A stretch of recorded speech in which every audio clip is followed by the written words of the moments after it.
Our journey starts right here at the massive industrial mixers, and you will notice something unusual right away. The water being injected into the flour isn't just chilled, it is often mixed with shaved ice.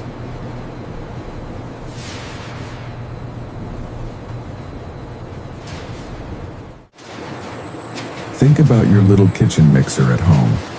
It handles a bowl of dough just fine, but scale that up to a minivan-sized commercial vat handling 500 kilograms of flour, and the mechanical friction creates a massive amount of heat.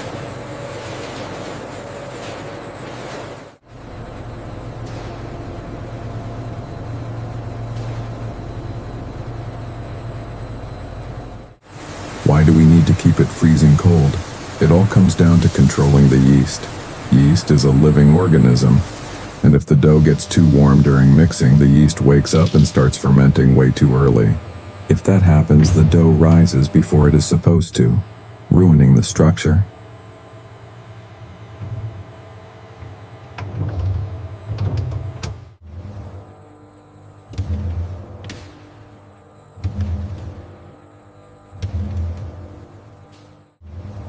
The machine blends the flour, ice water, salt, and a touch of sugar at a very gentle speed, because the goal here isn't to build a super strong, stretchy bread dough.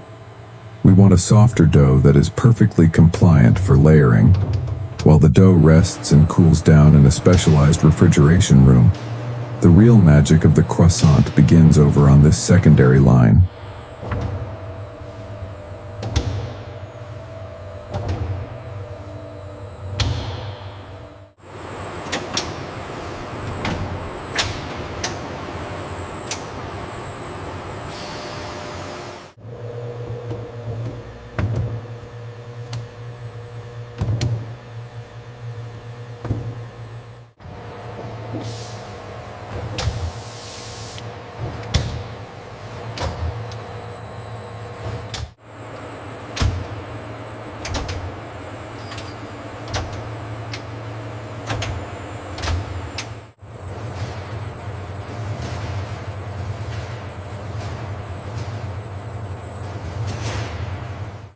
This is the butter block extruder. Think about a standard stick of cold butter from your fridge. It is hard, blocky, and tough to spread evenly. Now imagine a machine that takes massive blocks of solid butter and uses a heavy hydraulic press to squeeze it through a flat nozzle, turning it into a continuous, perfectly even, glowing yellow sheet.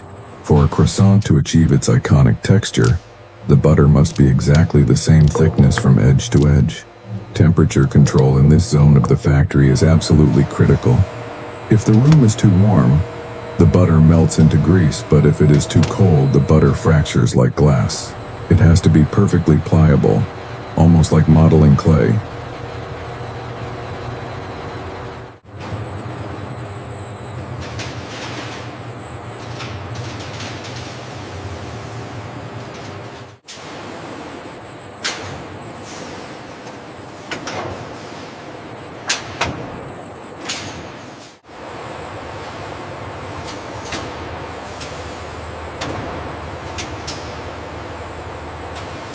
Now watch this beautiful mechanical merger.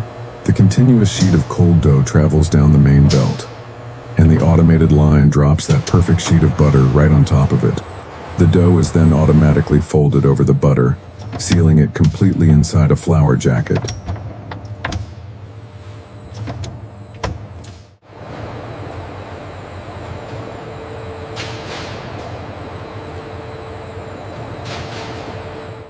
This brings us to the star of the show, the laminating line. The combined sheet of dough and butter passes through a series of progressive reduction rollers and folding arms. The machine physically folds the dough over itself, creating a sandwich of dough, butter, dough, butter. It does this repeatedly. Think of it like a blacksmith folding steel to make a samurai sword. By folding the dough just a few times, the machine multiplies the layers exponentially.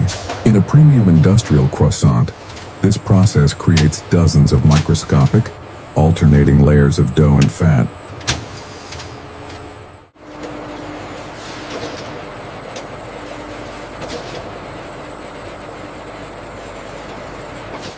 Once the dough sheet reaches its final, paper-thin thickness, it moves smoothly under the high-speed rotary cutters. These are spinning, circular blades configured in a distinct zigzag pattern. As the sheet glides beneath them, the blades cleanly slice the dough into thousands of identical sharp triangles. At home, cutting triangles cleanly can be tricky because the dough stretches out of shape, but these industrial blades move with such speed and sharpness that the edges are cut perfectly clean without dragging. Any excess dough from the borders of the sheet isn't wasted. The conveyor belt automatically diverts the scraps back to the beginning of the line to be remixed, ensuring zero waste in the production loop. How do flat triangles instantly transform into the iconic crescent shape? Watch this amazing piece of robotics. The flat dough triangles move onto a specialized high-grip conveyor belt running underneath a series of soft, rolling rubber cylinders. The difference in speed between the bottom belt and the top rollers causes the wide base of the triangle to catch first, smoothly rolling the dough up tightly toward the sharp point.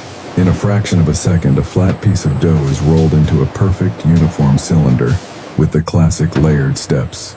For traditional crescent-shaped croissants, gentle mechanical arms lightly nudge the outer tips inward, bending the pastry into a symmetrical crescent before sending it further down the line.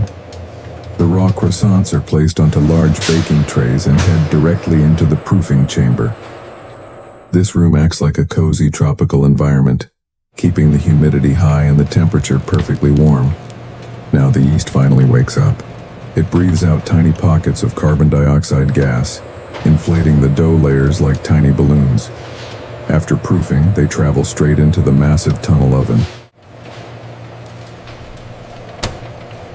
This is where the physics gets mind-blowing. As the intense heat hits the pastry, the water hidden inside the layers of butter instantly vaporizes into steam. Because the steam is trapped between the thin layers of dough, it expands upward, pushing the layers apart and creating that incredible, airy, open cell structure inside. Simultaneously, the butter melts into the dough, while the starches on the outside undergo the Maillard reaction, baking into a golden, crispy, delicate crust. As the piping hot, golden croissants exit the tunnel oven.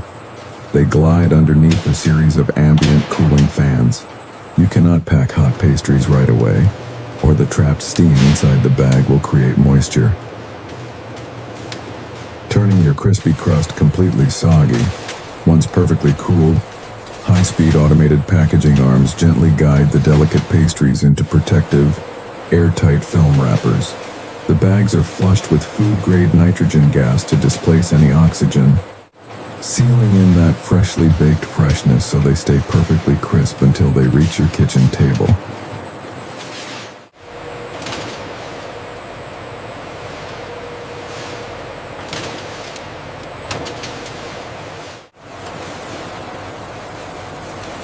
And there you have it. From a simple mountain of flour and a block of butter to a perfectly laminated, golden masterpiece of engineering. It is an amazing combination of physics, temperature control, and high-speed mechanical design. Thank you so much for exploring the bakery line with me today at Factory Info. If you enjoyed this satisfying journey, make sure to hit that subscribe button, drop a comment on what automated process we should look inside next, and I will see you in our next episode. Stay curious.